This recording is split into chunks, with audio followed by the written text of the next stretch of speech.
ସମସ୍ତଙ୍କୁ ନମସ୍କାର। ନିକଟରେ ରଜ ପର୍ବ ପାଳନ ହୋଇଥିଲା। ଶେଷ ଦିନ ଆମେମାନେ ମା ବସୁମତୀଙ୍କୁ ସ୍ନାନ କରାଉଥିଲୁ। ମା ବସୁମତୀଙ୍କୁ ଗୋଟେ ନାରୀ ଭାବି, ଗୋଟେ ମା ଭାବି ଆମେ ତାଙ୍କୁ ଭକ୍ତି କରୁଥିଲୁ ଆଉ ଭକ୍ତିରେ ପୂଜା କରୁଥିଲୁ। କିନ୍ତୁ ଦୈନନ୍ଦିନ ଜୀବନରେ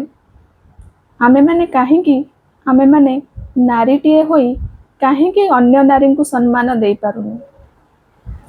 ଯେଉଁ ଘରେ କିମ୍ବା ଯେଉଁ କାର୍ଯ୍ୟକ୍ଷେତ୍ରରେ, କର୍ମକ୍ଷେତ୍ରରେ ନାରୀମାନେ ନାରୀମାନଙ୍କୁ ସମ୍ମାନ ଦିଅନ୍ତି, ନାରୀମାନଙ୍କୁ ଭଲ ପାଆନ୍ତି, ସେ ଘର ହେଉ କିମ୍ବା କର୍ମକ୍ଷେତ୍ର ହେଉ ନିଶ୍ଚିତ ଭାବେ ସ୍ୱର୍ଗୀୟ ହୋଇଥାଏ।